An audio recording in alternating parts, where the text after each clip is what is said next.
ริพูนชัยผู้เมืองยิ่งใหญ่ของชนทั่วไทยแส่สองลือนามน้อมกล่าวเนื้อรอยพุทธบาทเหมือนทิพย์สถานแวววามส่องแสงพระธรรมแห่งพุทธองค์จามมาเทวีจอมราชินีสูงส่งองค์พระแม่เจ้าผู้รังธรรมรงค์ปิ่นอนงค์หฤพูนชัยทานน้ำทุ่งนาป่าสวยสะพรั่งแม่กวงล้นฝั่งโอ้แดนป่าสางดังมนต์มัดใจเห็นดอยขุนตาลครึ่งสวงน้ำตกวังหลวงเพลินไพรหฤพูนชัยฟังใจไม่ลื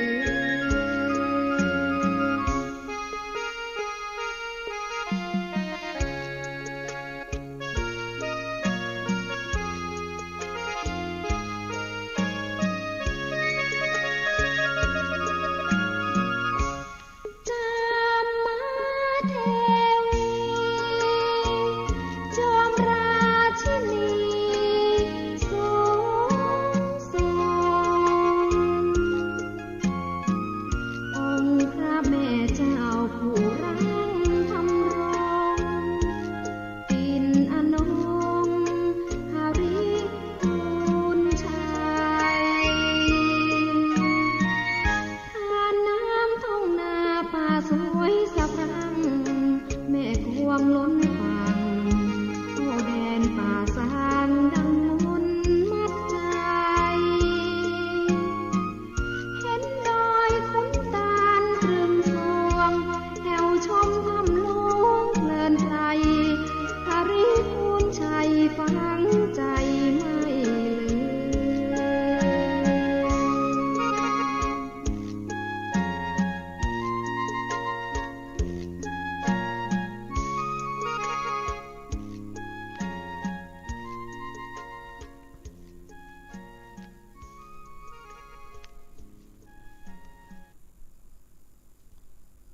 ขอความนอบน้อมจงมีแด่องค์สมเด็จพระสัมมาสัมพุทธเจ้าพระองค์นั้นขอนมัสการซึ่งพระธรรมอันเป็นคำสั่งสอนของพระผู้มีพระภาคกราบไหว้สาระลึกลำพึงถึงคุณของพระอริยสงฆ์เจ้าสี่กู้แปดจำพวกแตบไตรไวสาครูบาอาจารย์เจ้าทั้งหลายทุกตนทุกองค์เพื่อนสาธมิกบรรดาพระภิกษุสงฆ์องค์เจ้าทุกท่านเจริญสุขสวัสดียามเจ้ากับบรรดาสาธุชนญาติโยมทั้งหลายขณะนี้ทุกท่านกำลังติดตามรับฟังรายการใต้ห่มพระรัตนตรัยออกอากาศกุเจ้าของวันพุธเวลา 5 นาฬิกาจนถึง 6 นาฬิกาเป็นเวลา1 ชั่วโมงด้วยกัน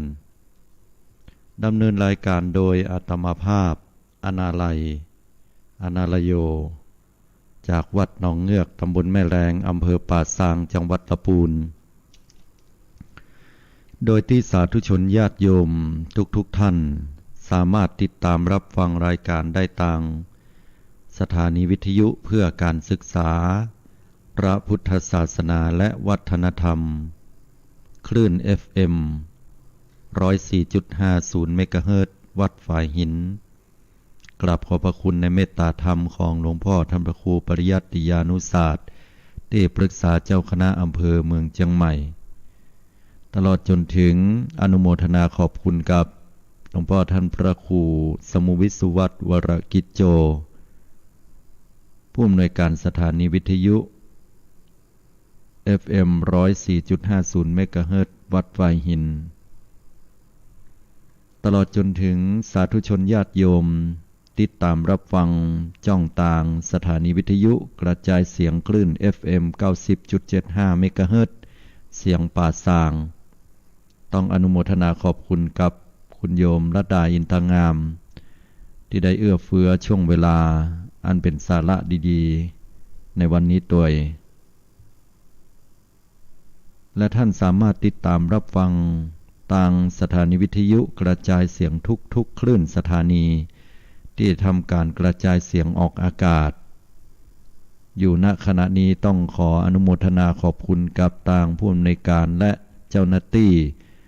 ของสถานีวิทยุนั้นๆไว้ณโอกาสนี้ตัวหรือท่านจะรับฟังทางช่องทางอื่นFacebook ก็ดีหรือทาง YouTube การแชร์ออกไปก็เป็นอานิสงส์ผลบุญต้องขออนุโมทนาแห่งครั้งโดยที่สาธุชนผู้ฟังทุกท่านสามารถโทรเข้ามาร่วมในช่วงท้ายของรายการได้ที่หมายเลขโทรศัพท์064-092-0919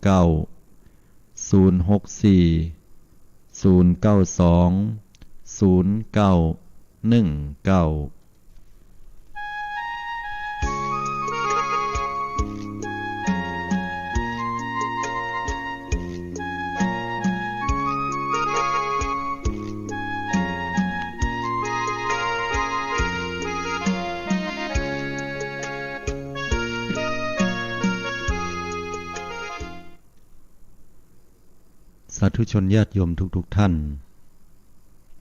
มาปะกันในวันนี้ก็ได้นำเอาสาระดีๆมาให้กับบรรดาสาธุชนญาติโยมได้ร่วมกันคิดพิจารณาอันธรรมะของพระสัมมาสัมพุทธเจ้าเป็นธรรมะอันดีงามเลิศแล้วควรกล้าแก่การจะประดับสติปัญญาองค์สมเด็จพระสัมมาสัมพุทธเจ้าได้ทรงตรัสสอนให้กับหมู่เฮาท่านทั้งหลายในเรื่องอริยมรรคอันเป็นหนทางแห่งความพ้นทุกข์เป็นเส้นทางอันเป็นสายเอกเป็นเส้นทางเดียว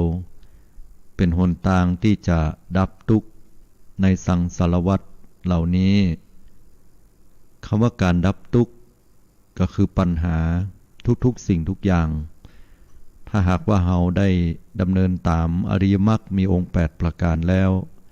ก็ย่อมนำพาให้ความทุกข์ความโศกความพิไรลำพันธ์และสิ่งอื่นๆที่เฮาประสบพบปะนั้นสามารถคลี่คลายและหมดเสี่ยงไปได้โดยนำธรรมคำสอนที่พระสัมมาสัมพุทธเจ้าพระองค์ท่านได้ทรงสอนแก่หมู่เฮาไว้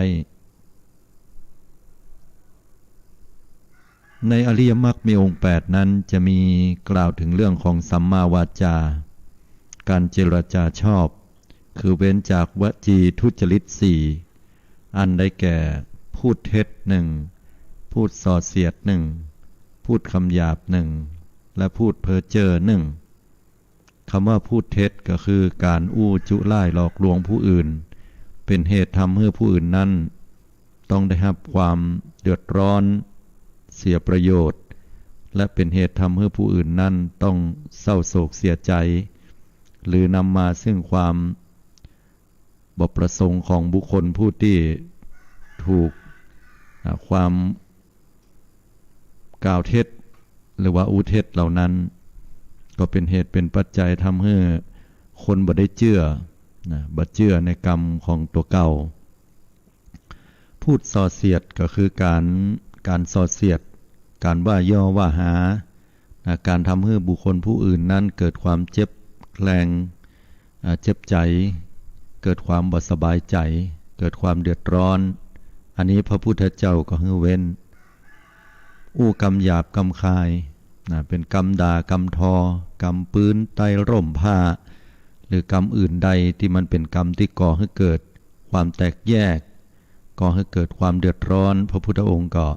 บอกให้ได้กล่าวกรรมนั้นและกรรมเพ้อเจ้อกรรมอันหาสาระประโยชน์บ่ได้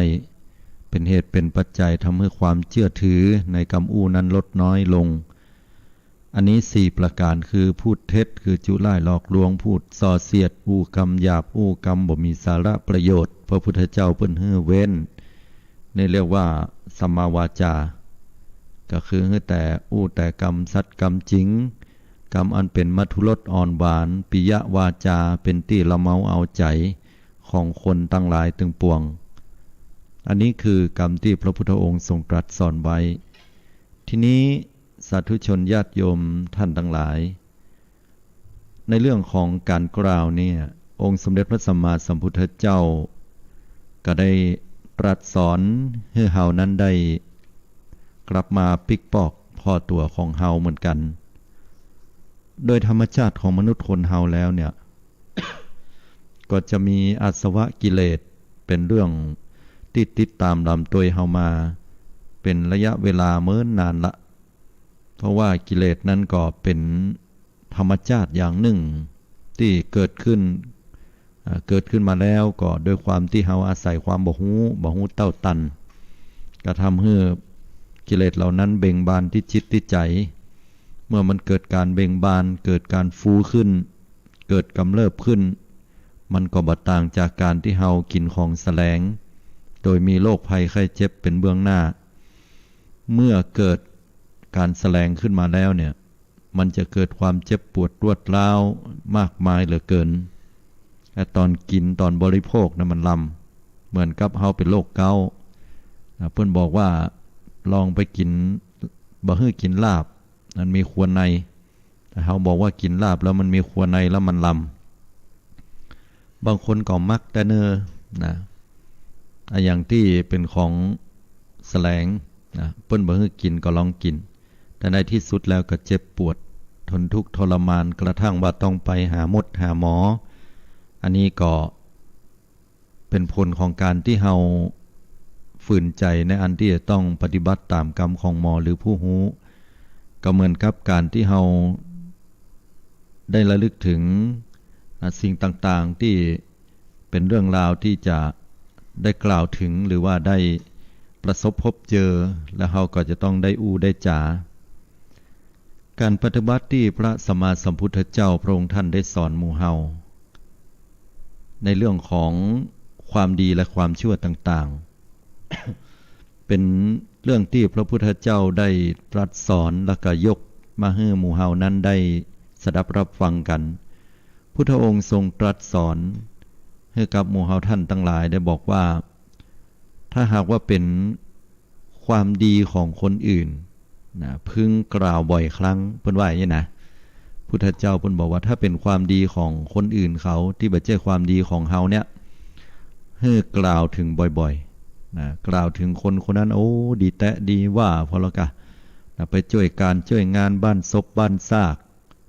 คนนี้ดีแต่หนอกวัดท่านเพลนี้นะแม้ว่าความดีนั้นจะเป็นความดีเพียงแค่เล็กน้อย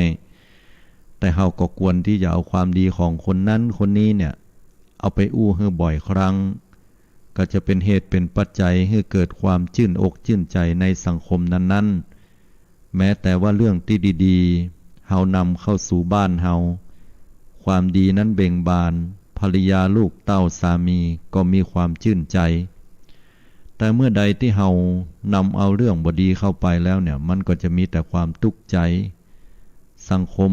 คนเฮาก็เหมือนกันถ้าหากว่าสังคมนี้หรือประเทศนี้ได้นำเอาสิ่งที่ดีๆเรื่องราวดีๆของคนหลายๆคนบอกว่าจะเป็นฝรั่งมั่งค่าบอกว่าจะเป็นคนไทยด้วยกันก็ถ้ามาอู้ถึงความดีกันนักโลกใบนี้คงจะน่าอยู่ขึ้นนักโลกใบนี้คงจะมีแต่คำว่าสันติคงจะมีแต่คำว่าความหันใจซึ่งกันและกันและเป็นโลกที่น่าอยู่เกื้อกูลต่อกันและกันอันนี้คือพระพุทธองค์ทรงตรัสสอนไว้อย่างนี้ว่าถ้าหากว่าเป็นความดีผู้อื่นเนี่ยพึงกล่าวบ่อยครั้งแต่ถ้าเขาจะหันในปัจจุบันตั้งสื่อต่างๆเนี่ยโดยเฉพาะบอกว่าจะเป็นสื่อตั้งหนังสือพิมพ์วิทยุโทรทัศน์สื่ออินเทอร์เน็ตมือถือที่เขาได้รับกันเนี่ยล้วนแล้วแต่เป็นเรื่องราวข่าวสารที่บดีทั้งนั้นจะว่ากันไปแล้วเนี่ยสัดส่วนเนี่ย70%ก็ว่าได้มั้งเท่าที่พอกันเนาะ ข่าวที่ปรากฏออกไปนี่จะเป็นข่าวที่บ่ดีทั้งนั้น บอกว่าจะเป็นข่าวฆ่ากันตายข่าวลักเล็กขโมยน้อยข่าวล่วงละเมิดประเวณีนะล่วงละเมิดผู้อื่นข่าวการจุล่ายหลอกลวงนะยกตัวอย่างเช่นว่ามาหลอกมาลวงกันในเรื่องของมิจฉาชีพนะหมู่ที่เป็นประเภท call center อย่างเงี้ยทำให้คนเฒ่าคนแก่คนหนุ่มผู้มีอันจะกินบ่มีอันจะกินทั้งหลายเดือดร้อนวุ่นวายกันสุดท้ายก็เป็นโรคหวาดระแวงว่าเมื่อเขาจะรับโทรศัพท์ให้สักคนหนึ่งเบอร์แปลกๆเข้ามาเนี่ยบ่ค่อยรับละจ่าบดีเพิ่นก็กำลังเปลี่ยนเบอร์ใหม่แล้วก็ลืมบอกไปบ่รับละกลัวเป็น call center อย่างเงี้ยก็บ่รับเพื่อฮู้ข่าวแห่งกรรมน้องสาวเปลี่ยนเบอร์ใหม่บ่ได้บอกพี่ก็ยังบ่รับเข้าใจโวยๆอีป้อบ่สบายบ่มีภัยเอาไปโรงยาเอาละเดือดร้อนเนี่ยหันก็ว่าเมื่อคนเฮาเนี่ยมันมีกล่าวกรรมมาอย่างที่เป็นเหตุเป็นปัจจัยเบียดเบียนผู้อื่นแล้วโลกนี้ก็บ่น่าอยู่นะสังคมก็เดือดร้อนวุ่นวายนะอันเนี้ยอย่างเอี้ยเป็นต้นเนี่ยศรัทธาญาติโยมเฮาท่านทั้งหลายก็จะหันว่ามีการเดือดร้อนวุ่นวายด่ากันในสื่อมากมายเหลือเกินอันนี้พระพุทธเจ้าบอกว่าถ้าโลกนี้โลกเนี้ยมีการนำเอาความดีของคนอื่นไปประกาศบ่อยๆนะประกาศให้คนทั้งหลายได้รับรู้รับทราบโลกนี้มันก็จะมีแต่ความชื่นบานแต่มนุษย์คนเฮามันมีความแปลกญาติโยมพิจารณาพอเถอะข่าวอย่างที่มันดีๆเนี่ยบอกให้ฟังข่าวคุณหมอคนนั้นได้รับรางวัลพิเศษนะเนื่องจากว่าเป็นผู้มีความชำนาญการศึกษาจากต่างประเทศแล้วก็จะมารักษาคนเนี่ยแทนที่จะชื่นใจกันว่าคนทั้งประเทศคนแห่งหลายๆจังหวัดก็จะได้พ้นจากโรคภัยไข้เจ็บเหล่านั้นอ่านแล้วก็เฉยๆนะเป็นเรื่องของเฮาโจ่งโบแต่เมื่อใดมีข่าวมาว่าคุณหมอนั้นรักษาคนไข้แล้วปรากฏว่าเผลอเอามือไปตบพอใส่บ้องหูของคนไข้นั้นเนี่ยข่าวดังขึ้นมาแม้เป็นข่าวบดีก็ดังนี่ก็เป็นเรื่องแปลกนะมนุษย์คนเฮาเนี่ยมันอาจจะถูกกิเลสเนาะก็เป็นเรื่องที่เกิดขึ้นเพราะฉะนั้นแล้วมันก็จึงเป็นสิ่งที่สื่อทั้งหลายเนี่ยพิจารณาไว้มนุษย์คนเฮาเนี่ยชอบฟังเรื่องอะไรอย่างสนใจเรื่องอะไรอย่างนะก็แน่นอนเลยสื่อก็หูละพอทำข่าว ก็จะหูว่าผู้บริโภคเนี่ยต้องการอะไรอย่าง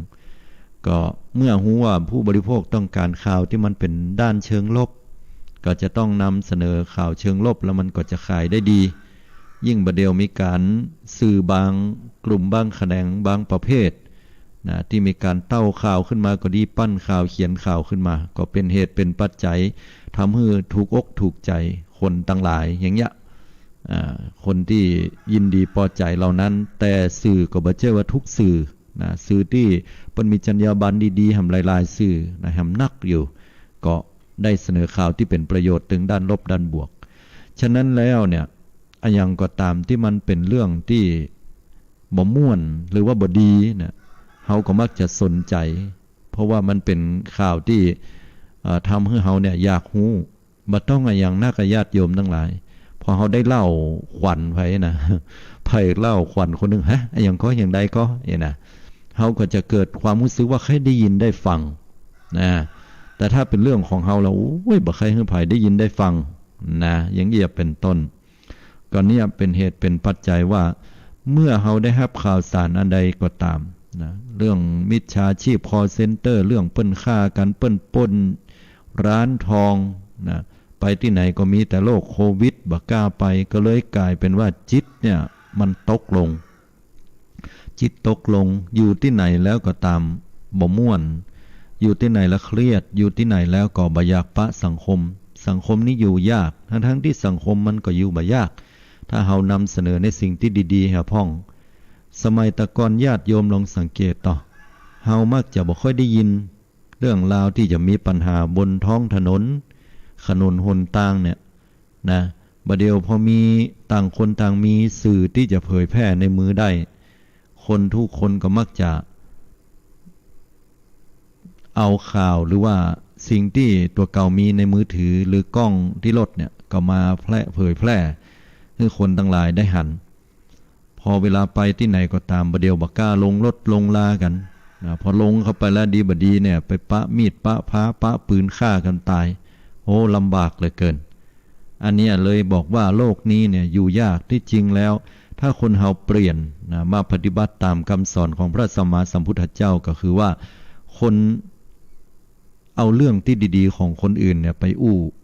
นะสังคมนี้ก็จะมีแต่ความผาสุกเมื่อเป็นอย่างนี้แล้วคนเฮาสนใจเรื่องดีๆของผู้อื่นนะสื่อต่างๆเปิ้นก็จะต้องเอาเรื่องดีๆเนี่ยไปเสนอเพราะอย่างที่เป็นสิ่งที่สนใจอ่ะก็ต้องเอาเรื่องนั้นนะเนาะก็ถึงจะขายข่าวได้นะขายได้ว่าคนสนใจเรื่องนี้ต้องไปเจาะเรื่องนี้อย่างเงี้ยเป็นต้น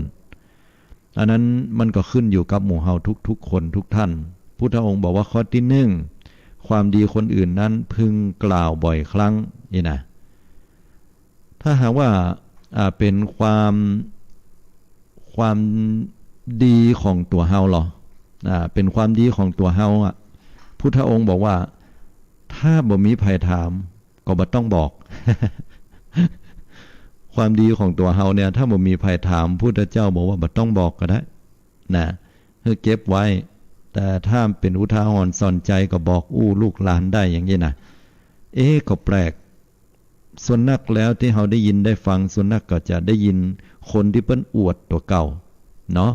คนเฮาเนี่ยเป็นธรรมชาตินะเฮาอยากจะอวดความดีของเฮาเหมือนกันเนาะให้คนได้ฮู้ได้หันกันได้ยินได้ฟังเผยแผ่ออกไปนักเท่าใดแพร่หลายไปนักเท่าใดชื่นชอบนะเฮาเป็นอย่างอันเฮาเป็นอย่างนี้นะลูกของเฮานะสอบได้หันได้นี่บัดเดี๋ยวนี้มีการมีงานหลานเฮานะได้เป็นถึงนั้นได้เป็นอย่างอี้แต่บัดแต่ญาติโยมว่าอันนี้คือความดีของตัวเฮาอยากจะประกาศให้โลกรู้เหลือเกินว่าเฮานี่เก่งเฮานี่ดีเฮาเป็นผู้ที่มีความสามารถ เฮาเป็นคนที่ไปแล้วเพราะว่าเฮาต้องการให้สังคมยอมรับสังคมยกย่องเฮานะแต่ว่าโดยธรรมชาติแล้วคนเฮาเนี่ยมันมีความอิจฉาอยู่ความดีของเฮานี่ได้ประกาศออกไปนะก็เป็นที่ยกย่องสรรเสริญแต่นักเข้าบางทีก็เกิดความอิจฉาริษยาขึ้นได้เหมือนกันญาติโยมอันนี้มันเป็นอย่างเอี้ยนะเพราะฉะนั้นพุทธองค์ก็เลยตรัสสอนว่าความดีของตัวเก่าเนี่ยบ่พึงกล่าวถ้าบ่มีคนถามหรือบ่มีเหตุอันที่เราจะต้องได้กล่าวถึงนะความดีเหล่านี้ก็เก็บไว้แต่ว่าคนที่จะกล่าวถึงความดีเราได้ก็คือผู้อื่นนะควรจะเอาความดีของเราเนี่ยไปนักประมาณนะแต่ก็ไม่ได้หมายความว่าเราจะไปบอกให้คนนั้นว่าเอาเฮาดีอย่างนั้นเฮาดีอย่างนี้เอาไปเนอะบัดเจอย่างนั้นความดีนี่มันจะเกิดขึ้นได้จากการที่คนอื่นเปิ้นหันนะเปิ้นพอเปิ้นสังเกตเปิ้นฮู้อันนี้ก็คือสิ่งที่จะกล่าวถึงได้พุทธองค์ก็บอกว่าความดีของตัวเรานะถ้าบ่พึงกล่าวเหตุจะดีกว่าถ้าบ่มีคนถามหรือบ่มีเหตุที่จะต้องกล่าวถึงนะข้อต่อมาความชั่วของผู้อื่นไม่พึงกล่าวถึงนี่พุทธเจ้าเพิ่นว่าอย่างนั้นละคือหมายถึงว่าสิ่งที่บ่ดีบ่งามของคนอื่นน่ะที่บ่ใช่ของเฮานะก็บ่พึงกล่าวนะบ่พึงจะไปว่าไปบริพาทด่าทอผู้อื่นบ่ดีไปเล่าหน้าจากขวัญเปิ้นว่าอย่างนั้นนะอันอย่างที่มันบ่ดีของเปิ้นก็บ่ต้องเอาไปดักไว้เหียย่ำไว้เหียหรือบ่ต้องไปสนใจ แต่ในสังคมปัจจุบันมันบ่อ่านญาติโยมทั้งหลายบ่ต้องปัจจุบันอดีตหรือเมื่อใดก็แล้วแต่ก็เพราะอย่างญาติโยมทั้งหลายเพราะว่าคนเฮามันมีกิเลสเนาะก็อันอย่างที่บ่ดีของคนอื่นน่ะโหกะแตกะตัวนี่นะเข้าใจโวยๆเอาไปเอาไปไปบอกไปกระจายไปเล่านะพอฮู้กันแล้วก็เล่ากันต่อกันไปแหมนะแต่กะตัวแต่กะข้ายังหันอยู่นะนั้นกับไอ้นั้นมันไปด้วยกันทั้งนอกพุ่นนะไปป้ากันที่กาดที่ลีมันอย่างกันก็บ่ฮู้สงสัยมันไปที่ไหนก็บ่ฮู้กันออกไปทั้งนอกพุ่นน่ะอันคะแต่น่ะแหมคนก็เอาไปพุ่นน่ะออกไปทั้งนอกได้ยินเหรอว่านัดกันไปที่พุ่นน่ะห้างใหญ่พุ่นกันได้ไปฮือก็บ่ฮู้นะแหมคนก็ต่อว่าไปห้างใหญ่แล้วก็ต่อไปที่อื่นไปที่หั่นที่นี่ทั้งที่เปิ้นกับป้ากันที่กาดเพื่อก็ตักกันในยามเจ้านะ ซื้ออาหารการกินด้วยกันเพื่อนต้าว่าเป็นยังได้พ่องวันนี้นะไปทางใดได้ยินข่าวว่าอีนั้นมันบัดสบายกะนะคนนั้นบัดสบายได้ยินว่าเมียบัดสบายกะนะได้ยินว่าผัวบัดสบายกะปกติตักกันปกติคนเฮาก็เลยว่าเอาไปผูกไปว่ากันบางทีก็เป็นความบ่ถูกบ่ท้องหรือว่าความผิดของผู้อื่นพระพุทธองค์ก็บอกว่าไม่พึงกล่าวนะพุทธเจ้าเพิ่นว่าอย่างนี้เนาะบ่ต้องอ้วเรื่องของคนอื่นมันเป็นเรื่องของเขาไม่ใช่เรื่องของเฮาและการที่เอาไปเล่านั้นมันก็จะเป็นเหตุเป็นปัจจัยทำให้จิตของตัวเก่าเศร้าหมองมันฟังดูม่วนแต่จิตมันเศร้าหมองนะมันก็มาสอดคล้องกับเรื่องราวของเรื่องของนักปราชญ์ที่ได้เขียนเป็นบทประพันธ์ไว้น่าฟังเหมือนกันเพื่อก็บอกว่าโทษผู้อื่นแลเห็นเป็นภูเขาโทษของเราแลเห็นเท่าเส้นผมตดคนอื่นเหม็นเบื่อเราเหลือทนแต่ตดตนเบื่อเหม็นไม่เป็นไร มันเป็นอย่างได้ญาติโยมทั้งหลายคนเฮาเนี่ยมันก็แปลกเนาะพอเวลาได้ตัวเก่าตดออกมาปุ๊หรือก็มันตดบดังนี่มันอุ่นปูมๆนะระวังให้ดีปะทกกลิ่นแห้งนะแต่พอมันเหม็นแล้วดักไว้บดีว่าเต้อบดีดักนิ่มไว้แต่พอภัยคนใดคนหนึ่งในกลุ่มตดขึ้นมาปะทมันแบบจะปากดีแล้วเนี่ยน้องพบเหม็นนะมันแบบว่าเหม็นตดเนี่ยมันแบบว่าได้สุมาแต่มันว่ามาตัวได้ตดบ้า ถือว่าตดสะผลอื่นเนี่ยนะมันจะแบบไปตดไก่กินไข่มาก็ยังได้ไส้เน่าไว้ยังได้ไว้นะเนี่ยญาติโยมทั้งหลายมันสะท้อนให้หันว่าไอ้ความดีของคนอื่นเนี่ยเฮาบ่หันแต่ความชั่วของคนอื่นเนี่ยหันเนี่ยทุกอนูขุมขนแต่ว่าความชั่วของตัวเก่าก็บ่มีนะแต่ความดีของตัวเก่าประกาศให้กับคนอื่นได้หูโม้แหมต่างหากขี้คุยเป็นว่านะก็นี่แหละฮะเป็นที่มาของพุทธองค์บอกว่าถ้าเป็นความชั่วของคนอื่นเนี่ยบ่พึงกล่าวถึงบดีอู้ถึงเนอะมันบดีมันเป็นอกุศลและอีกอย่างมันเป็นเหตุเป็นปัจจัยทำให้ผู้อื่นนั้นเกิดความอับอายหรือเกิดความเจ็บแค้นในใจเกิดความอาฆาตพยาบาทจองเวรต่อกันอันนี้เขาก็ปฏิบัติเนี่ยพระพุทธองค์บอกว่าความชั่วคนอื่นไม่พึงกล่าวถึงแต่ถ้าเป็นความชั่วของเราถ้าเป็นความบดีของเขายิ่งใดพุทธเจ้าก็บอกว่าพึงกล่าวให้ทราบมากๆ มีก็ญาติโยมตัวหูก็ข้านะบดีบดีเงาโอ้โหวันนั้นเนี่ยข้าไปลักจกของเปิ้ลนะข้าได้ของข้าแบบมีตังตัวข้าไปเม็ดเอาเขานะ ห้างทองเนี่ยตัวหูข้าเนี่ยเป็นคนไปลักนะมันจะมีญาติโยมทั้งหลายมีก็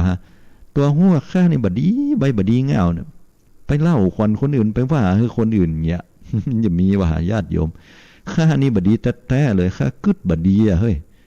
กึดใจไปว่าใครเอามันเหตุสักกรรมเนาะมันปิกบ้านเข้ามาบัดตรงเวลาบัดตัดเวลาอย่างเงี้ยนะไอ้นั่นมันก็เล่าควันว่าลูกเต้าก็บอกอยู่ถ้อยฟังกรรมว่าอย่างเงี้ยข้านี่ตึงบดีแตะบดีว่าอย่างเงี้ยข้าดูไปคนบดีญาติโยมว่าคนประเภทนี้มันจะมีนักกับมีน้อยหรือว่าบ่มีล่ะนะถามเอาตัวเฮานี่คนเฮานี่มันบ่หันตัวเก่าแล้วว่าบดีเนี่ยมันยากคนที่หันว่าตัวเก่าบดีนะแสดงว่าบุคคลคนนั้นเนี่ยส่องกระจกพอมาที่ตัวเก่าเปิ้นถึงบอกว่ามีกระจก6ด้านสมเด็จพุทธาจารย์โตพรหมรังสีนะเปิ้นได้กล่าวบอกไว้บอกว่าคนเฮาเนี่ยดีแต่เอากระจกเงามาส่องหน้ากระจกเงาก็คือแว่นที่เฮาแยงหน้าแยงพอกันเนี่ยหล่อบ่หล่องามบ่งามนี่นะหูผางสง่าเรางามกันก็จะสวยจะหล่อไหมจะดูดีก่อบ่ดูดีก่อยน่ะเอากระจกเงามาส่องคนเฮาดีแต่เอากระจกเงามาส่องตัวเก่าแต่ว่าบ่เคยเอากระจก6ด้านมาส่องถ้าคนเฮาเลือกเอากระจก6ด้านมาส่องเหี่ยวพ่องแล้วก็จะรู้จักตัวเก่านักขึ้นอันนี้สมเด็จพุทธาจารย์โตพรหมรังสีเนี่ยเปิ้นได้กล่าวไว้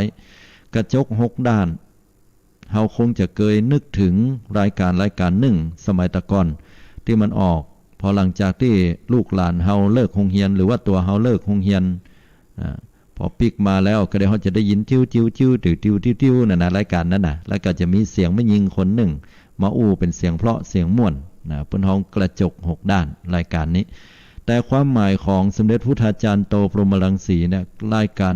บ่ได้เกี่ยวกับรายการกระจก6ด้านความหมายของเปิ้นก็คือว่าถ้าคนเฮาส่องไปยัง6ด้าน6ด้านมันเป็นกระจกส่องให้เฮาคือกระจกทางตาก็คือส่องเข้ามาในตัวเก่าว่าตาเฮาเนี่ยมันไปซัดตาหันก็เกิดตัณหาก็พอทั้งนี้จะไปให้มันเกิดตัณหาความอยากความยินดียินร้ายกระจกบานที่2กระจกทางหูจะไปให้หูเนี่ยมันได้ยินเสียงอย่างแล้วมันมีอิทธิพลต่อใจ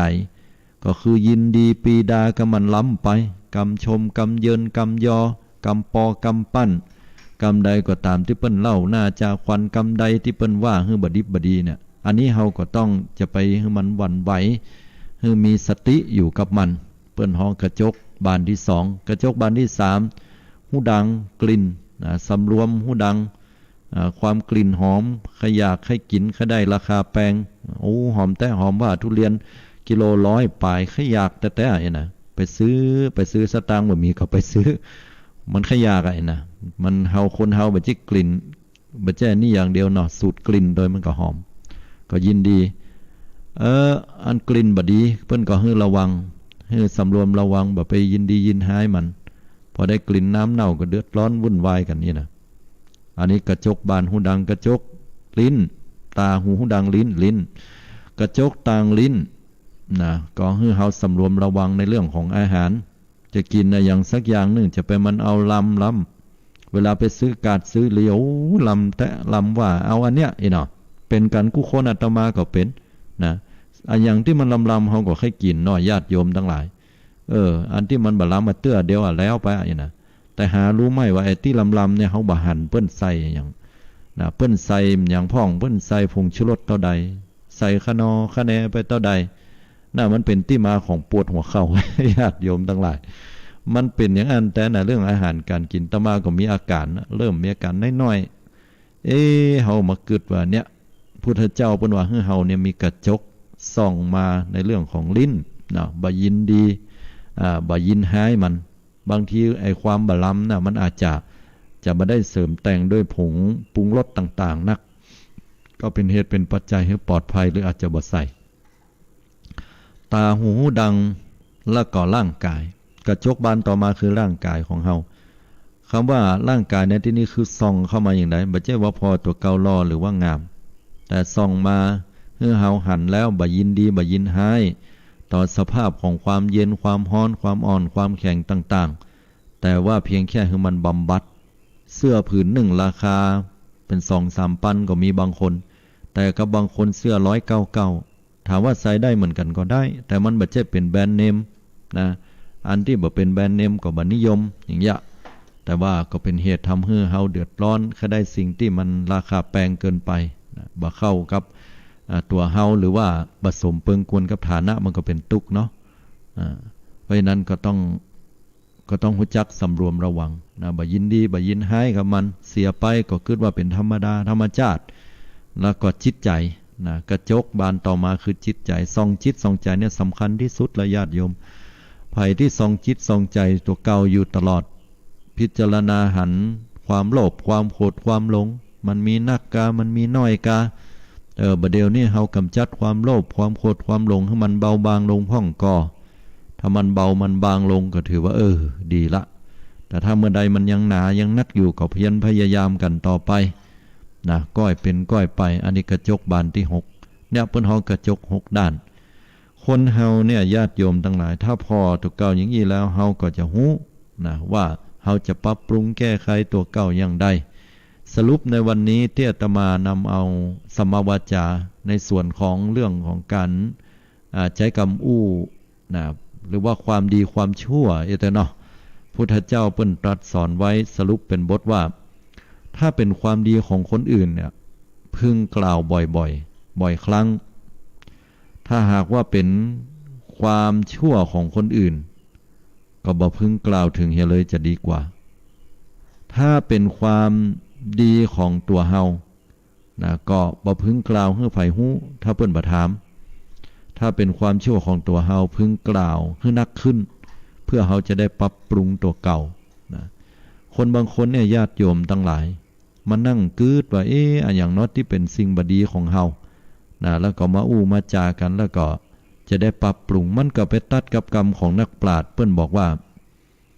อย่าพยายามเป็นคนดีญาติโยมเปิ้นว่านะอย่าพยายามเป็นคนดีเพราะความดีบ่ต้องพยายามทำได้อยู่แล้วและแหมอย่างหนึ่งอย่าพยายามเป็นคนดีแต่พยายามที่จะกำจัดความชั่วความบดีในตัวเฮาตึงกายวาจาใจเนี่ยด้วยศีลสมาธิปัญญานะกำจัดสิ่งเหล่านี้ออกไปให้มันนักสิ่งไหนเป็นข้อบกพร่องของเฮาเนี่ยเฮาก็กำจัดออกนักแล้วความดีมันจะเบ่งบานขึ้นมันก็เหมือนกับความสุขความทุกข์ญาติโยมบางทีเฮาว่าเฮาทุกข์เหลือเกินนะทุกข์ตะใดปุ่นเอา 80% ก็แสดงว่าเฮามีความสุข 20% แต่เมื่อใดก็ตามที่ความทุกข์มันลดน้อยถอยลงเหลือสัก 40% ความสุขเฮาจะขึ้นไปเป็น 60% โดยมันมี 100% เต็มเนี่ยเป็นกึ่งกลางเป็นตัวบอกเป็นตัวเต็มของมันความสุขมีนักเท่าใดความทุกข์ก็น้อยต้านนะถ้าหากว่าความทุกข์นักเท่าใดความสุขก็น้อยลงด้านมันก็เหมือนกันญาติโยมทั้งหลายสิ่งเหล่านี้ความดีกับความชั่วในตัวเฮาถ้าเฮาเพียรพยายามกำจัดความชั่วทีละเล็กทีละน้อยออกไปจากจิตจากใจของเฮาแม้ว่ามันจะบาได้สมบูรณ์แบบ 100% เพราะเฮาบ่ใช่เป็นพระอรหันตาที่ไหนแต่เฮาก็ทำในฐานะที่เป็นมนุษย์คนหนึ่งพัฒนาจิตของเฮาขึ้นให้ดีที่สุดแม้เฮาจะทำบ่ถูกใจคนทุกคนเฮาบ่สามารถจะให้อภัยทุกคนหลักมาวิจารณ์เฮาว่าต้องเป็นอย่างนั้นอย่างนี้เพราะว่าคนบางคนความคิดเห็นคนนี้หันว่าดีแหมคนอาจจะหันว่าบ่ดีก็ได้เพราะฉะนั้นแล้วก็ต้องเอาตามคำสอนของพระพุทธเจ้าเพราะพระพุทธเจ้าเป็นสัพพัญญูพระพุทธเจ้าเป็นศาสดาอันเป็นเอกอุดมนะเป็นโพธิสัตว์เป็นพระพุทธเจ้าผู้ตรัสรู้แล้วก็ย่อมนำมาซึ่งหลักคำสอนที่บ่เป็นเหตุทำให้เฮานั้นต้องเดือดร้อนแน่นอนนะก็มาพิจารณาตามศีล5นะพิจารณาเรื่องศีล5เนี่ยเป็นหลักก็ทำให้ชีวิตของเฮานั้นดีขึ้นและเฮาก็พัฒนาตัวเก่าดีขึ้น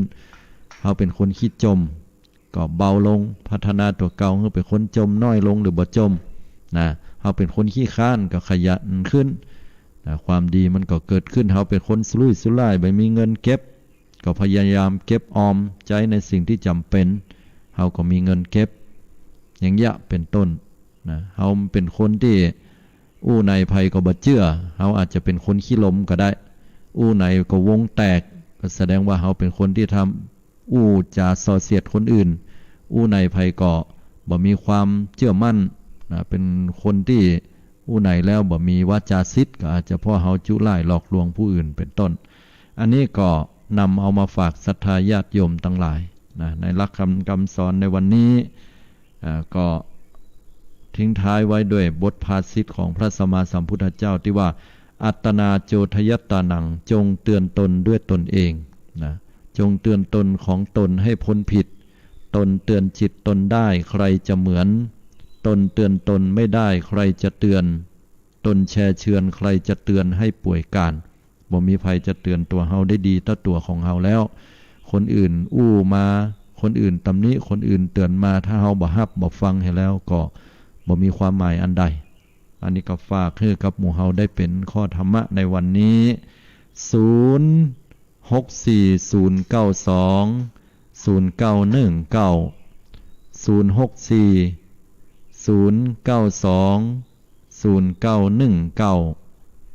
โทรกันเข้ามาได้เนอะพี่น้องศรัทธาญาติโยมทั้งหลายในช่วงเวลาช่วงนี้วันนี้ก็เป็นวันพระวันศีลด้วยนะอันนี้ก็ศรัทธาญาติโยมก็โทรกันเข้ามาได้อยู่ที่ไหนรู้สึกว่าที่ผ่านมานั้นบ่ได้สดับรับฟังกันเป็นแต่เป็นว่าอาจจะมีเป็นบางพื้นที่นะก็เนื่องจากว่าระบบสัญญาณของต่างวัด 104.50 เมกะเฮิรตซ์เนี่ยเพิ่นมีการปรับปรุงเปลี่ยนแปลงเสาสัญญาณต่างๆเพื่อที่จะให้สัญญาณเนี่ยลิงก์เข้าไปสู่ญาติโยมได้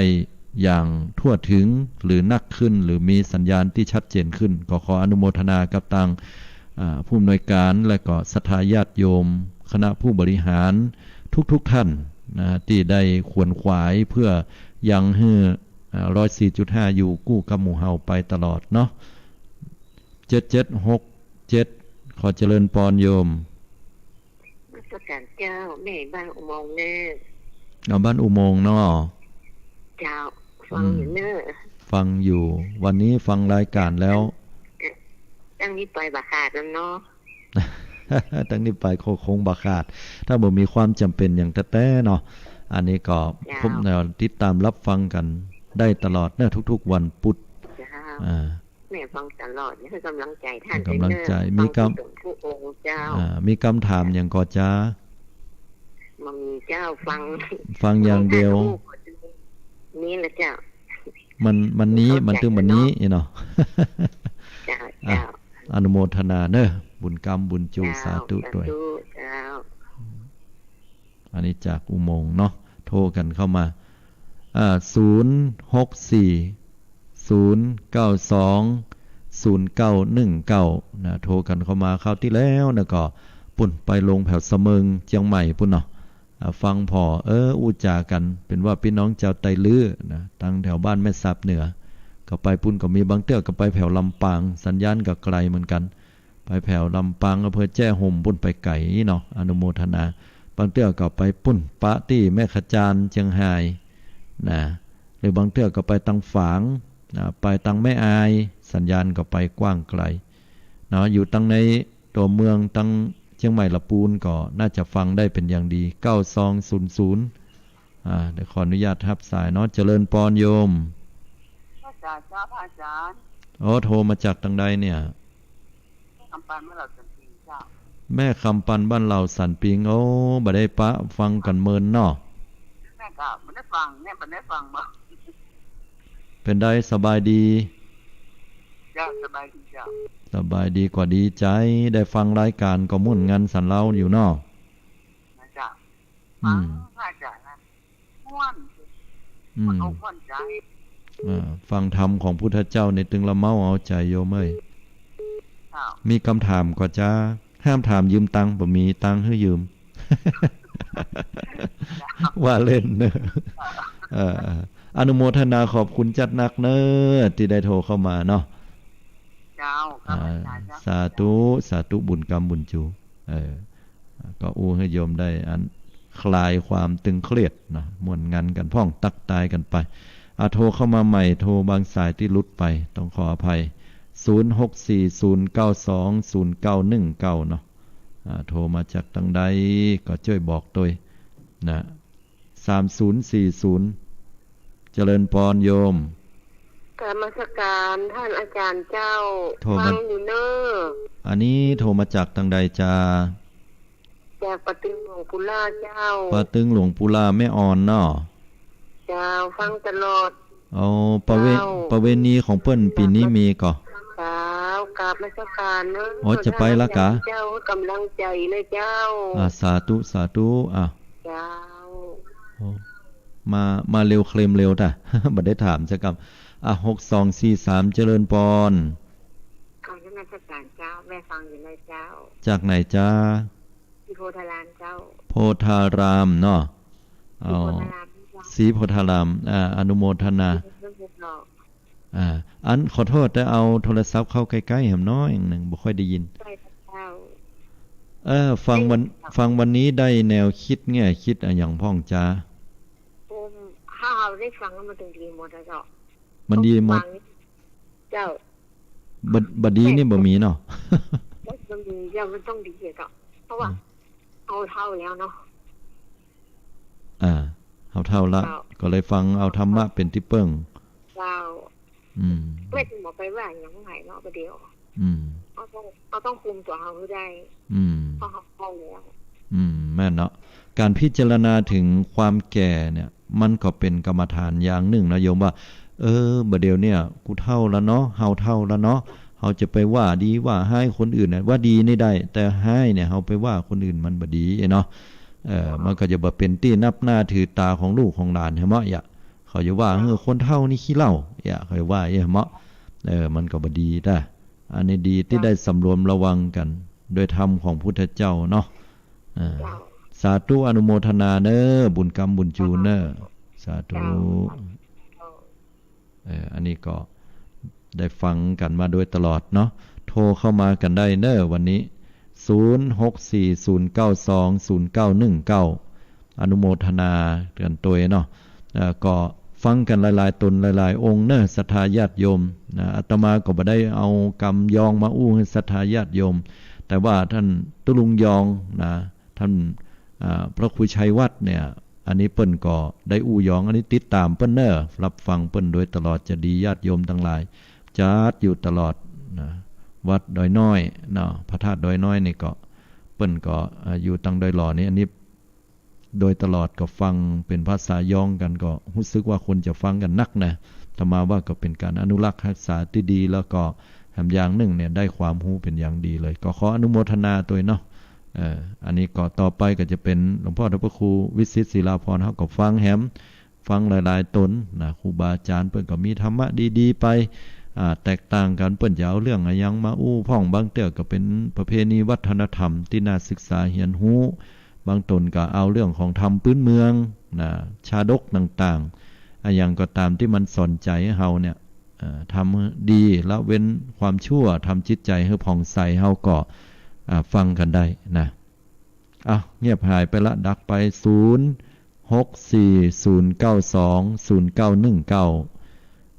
อยู่ทางใดฟังก็โทรกันเข้ามาเนอะโทรกันเข้ามาได้อยู่ตังละปูนเชียงใหม่นะอยู่ตังที่ใกล้ที่ไกลก็ฟังกันอยู่และชัดเจนก็นะเพื่อเป็นการเช็คสัญญาณเสียงตัวเนาะเช็คสัญญาณเสียงตัวในช่วงนี้ก็เป็นช่วงที่ศรัทธาสาธุชนญาติโยมก็ได้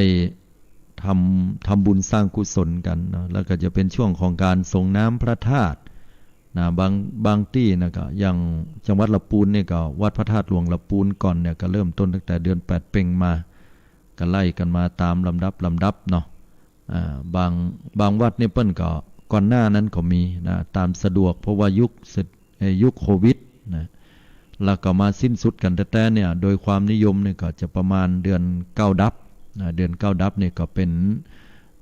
วันสุดท้ายว่าอย่างนั้นจากนี้ไปก็แหม1อาทิตย์ด้วยกันนะก็จะมีงานส่งน้ำธาตุของวัดของอาตมานี่ก็จะเป็นเดือน9ดับนั่นแหละเป็นวันสุดท้ายนะช่วงนั้นนะก็วัดก็จัดเป็นที่วันตรงนั้นวันสุดท้ายของเปิ้นนะตามประเพณีของเปิ้นนั่นนะอันนี้ก็จัดที่วัดเหมือนกันแต่ก็จัดตามมาตรการโควิดนะเอาก็นิมนต์สังฆครูบาอาจารย์ตามสมควรเหียก็ทำกันไปอันนี้ก็เป็นอานิสงส์ที่อู้ให้ญาติโยมได้ฟังเนาะว่าช่วงประเดียวบอกว่าวัดที่ไหนเปิ้นก็จะเป็นกันแบบลักษณะนี้ก็ต้องรอให้สถานการณ์ของโรคระบาดมันดีขึ้นไปเรื่อยๆนะพอไปแล้วจะมีแต่ทิศทางที่ดีขึ้นเนาะเมื่อทิศทางมันดีขึ้นการค้าการขายการอยู่การกินการเป็นอยู่อย่างต่างๆมันก็จะดีขึ้นตามลำดับฉะนั้นก็ขอให้เฮานั้นบ่ได้ใจร้อนนะต้องระมัดระวังแม้ว่าโรคภัยไข้เจ็บที่มันเกิดขึ้นมันจะบ่รุนแรงคนทั้งหลายเนี่ยบ่ค่อยกลัวกันในเรื่องของการติดโรคโควิดแต่พอติดไปแล้วมันบ่เป็นอย่างนักนะบ่เป็นอย่างนักแต่ว่าพอติดผ่านไปมันหายแล้วมันอาจจะมีเพิ่นฮ้อลองโควิดลองโควิดเนี่ยน่ากลัวนะเพราะว่าเป็นแล้วบางคนก็ถ้าเป็นนักก็ถึงขั้นต้องเข้าโรงพยาบาลห้อง ICU ก็เคยมีมาละเป็นบันนักเป็นน้อยเดียวเป็นอันนี้ก็บ่มีปัญหาบ่เหมือนบัดนั้นก็หายกันได้ฉะนั้นก็ต้องดูแลสุขภาพกันไว้ให้ดีตัวเนาะดักไปละ0640920919ตะกี้ก็ได้ยินโทรมาตังหลวงปู่ล่าเนาะโทรมาตังหลายที่ด้วยกันแต่ตังฝางยังบ่ได้ยินเตื้อตังที่อื่นที่ไกลหรือตังในหัวในเวียงตังละปูนเนาะยังบ่ได้ยินเตื้อรายการของอาตมาก็จะจัดกันอยู่ในช่วงของวันพุธช่วงวันพุธเมื่อเจ้าเวลา 5 โมงเช้าถึง 6 โมงนะอันนี้ก็ติดตามลำตัวฟังกันได้เนาะฟังกันได้โทรเข้ามาได้ตามเบอร์ที่บอกไว้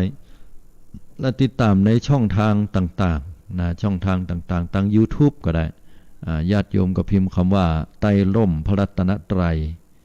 นะก็จะขึ้นมาแล้วก็ศรัทธาญาติโยมก็ฟังย้อนหลังกันได้จะฟังช่วงเวลาไหนได้หมดเพราะบางคนบางท่านก็บ่ได้ฟังในช่วงเวลามื้อเช้าเป็นช่วงเวลาที่บ่ค่อยตื่นนอนเตื้อเป็นอาการมาดึกบางเตื้อบางคนก็บ่ว่างจะต้องหุงหาอาหารมาวัดมาวาอย่างวันนี้ก็เป็นวันศีลนะบ่สะดวกที่จะฟังเอาฟังในช่วงเวลาว่างๆก็ได้เนาะก็สะดวกสบายสำหรับเฮาดีเหมือนกันแล้วก็ในส่วนของศรัทธาญาติโยมที่เฮาได้ปฏิบัติกันมาเรื่อยๆการฟังธรรมก็เป็นเหตุเป็นปัจจัยให้เฮาได้เป็นกุศลที่ดีงามถ้าว่าไปแล้วการฟังธรรมของพระสัมมาสัมพุทธเจ้าเนี่ยก็ถือว่าเป็นอานิสงส์ที่ยิ่งใหญ่แม้ว่าเฮาจะปฏิบัติตนอย่างใดมาก็ตามแต่ถ้าได้แสงแห่งพระธรรมของพุทธเจ้าก็จะเป็นเหตุที่ทำให้เฮานั้นได้พ้นทุกข์พ้นยากได้โทรศัพท์สายเข้ามาสายหนึ่งลุดไปโทรเข้ามาใหม่นะญาติโยมทั้งหลายโทรเข้ามาใหม่064-092-0919เนาะโทรกันเข้ามาใหม่เนอะอันนี้ก็มีอยู่สายหนึ่งโทรเข้ามาแล้วก็ลุดออกไปนะก็ดูแลสุขภาพร่างกายของเราให้มันดีนะญาติโยมทั้งหลายเพราะว่าอากาศประเดี๋ยวมันร้อนเนาะฝนก็บ่ตกนะฝนบ่ตกหรือตกน้อยตกบางพื้นที่อากาศมันร้อนก็ใจเย็นๆว่าจะไปใจร้อนตัว3215เนาะโทรเข้ามาขออนุญาตรับสายเจริญปอนจากไหนสาเจ้าท่านอาจารย์จากไหนจ๊ะจากชัยปราการเจ้าชัยปราการได้ยินเสียงแล้วก็นึกว่าบ่โทรมาแล้วก้าวันนี้วันนะโทรเจ้าติดตามตลอดเจ้า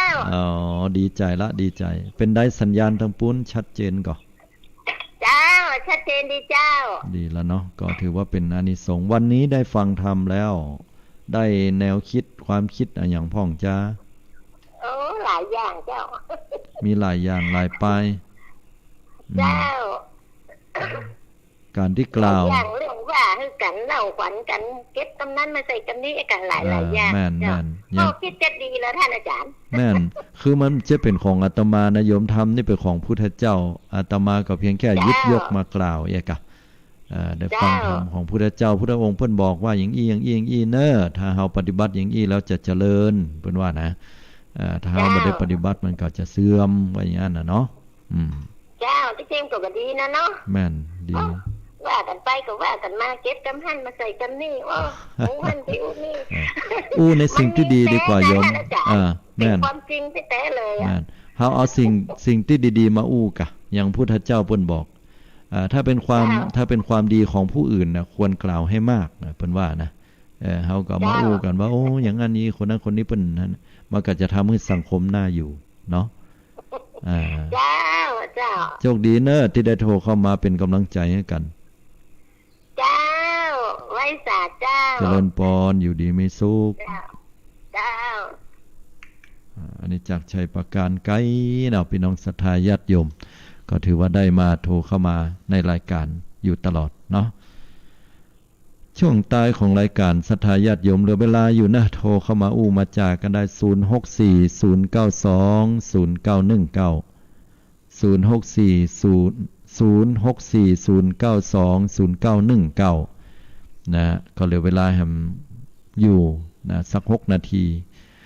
วันนี้อาจจะโทรน้อยไปหน่อยเพราะว่าคนเฒ่าคนแก่เนาะผู้สูงวัยอาจจะกะเกียมนะเข้าป่าอาหารไปวัดไปว่าสำหรับวันนี้เนาะก็พี่น้องศรัทธาก็ถือว่าไปวัดไปว่าไปเอาอานิสงส์ผลบุญ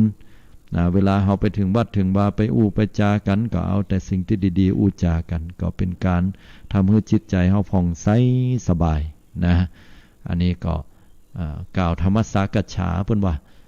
เป็นธรรมที่ได้อู้ได้จาได้ปรารภกันปรารภถึงเรื่องของความสันโดษนะความสันโดษตามมีตามได้ประหยัดอดออมเนี่ย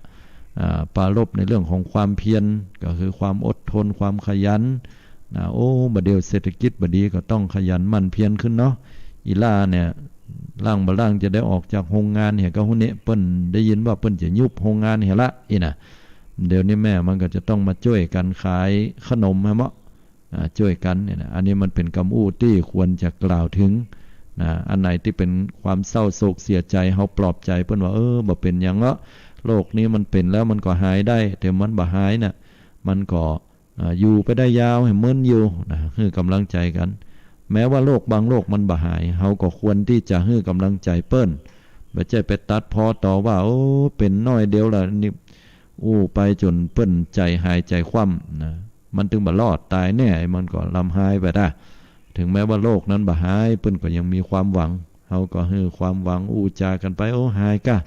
มันถึงหายนะขอให้ใจเฮามันมั่นใจมันแข็งๆนะเป็นการปลอบใจกันและกันเนาะอันนี้ก็ทำให้สังคมน่าอยู่นะทำให้สังคมเนี่ยมีความสุขขึ้น2105เนาะเจริญพรโยมมาจากกลางเจ้าพระครูโทรมาจากทางใดจ๋ายายพรหลงบัวแดงยายพรหลงบัวแดงฟังรายการได้เบอร์โทรตะกี้เนี่ยกำลังได้เบอร์โทรตะกี้ได้ลักจดเอาเนาะ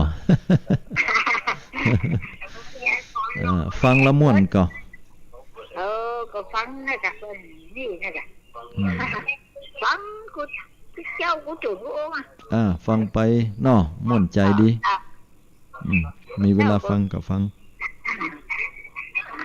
เจ้าก็ฟังท่านมันดีกะอนุโมทนาได้ยินฮะเจ้าก็ฟังเขาคูมหาประสิทธิ์ธรรมมหาประสิทธิ์นั้นตุลุงยองนะท่านครูชัยวัฒน์เนาะดีละฟังเพิ่นกุตนกุองค์นั่นแหละโยมลูกไปว่าชอบดูเพิ่นช่วยกันเผยแผ่พระศาสนาโยมเอ้ยเนาะไปวัดเดินนั่งเที่ยวน่ะไปวัดเดินนั่งเที่ยวเลยเนาะโชคดีเนอะสาธุอนุโมทนาที่ได้โทรเข้ามาเนาะสาธุอันนี้ก็โทรเข้ามาตักตายกันตั้งร้อยบัวแดงเนาะอนุโมทนาที่ได้สดับรับฟังธรรมพระสัมมาสัมพุทธเจ้าเอาละรายการก็มาสู่ช่วงท้ายๆแล้วเนาะบัดเดี๋ยวนี้อาตมาก็คงจะละเอารายการใต้ห่มพระรัตนตรัยปิกปอกไปก่อนเราจะมาปะศรัทธาญาติโยมสัญญากันว่าเราจะมาปะกันทุกๆวันพุธเวลา 5:00 นถึง 6:00 นเนอะวันเดียววันนี้นะแล้วก็ฟังหลายๆตนแล้วก็จะไปลืมวันพุธนะช่วงมื้อเจ้าอย่างกล่าวแล้วขอพระสัทธรรมของพระสัมมาสัมพุทธเจ้าจงอยู่คู่โลกาตลอดสิ้นกาลนานขอความสุขพิพัฒนมงคลสมบูรณ์ผุนผลในลาภยศสุขสรรเสริญปราศจากความทุกข์ท่านไหนมีความทุกข์ก็ขอให้พ้นทุกข์ท่านไหนที่มีความสุขก็ขอให้มีความสุขยิ่งขึ้นไปทุกท่านให้ได้สมดังมุ่งมา่ปรารถนาและที่สุดให้ได้พ้นทุกข์พ้นยากกันทุกท่านทุกคนได้ดวงตาหันธรรมถึงฝั่งมรรคผลนิพพานขอเจริญพรองค์ใดพระสั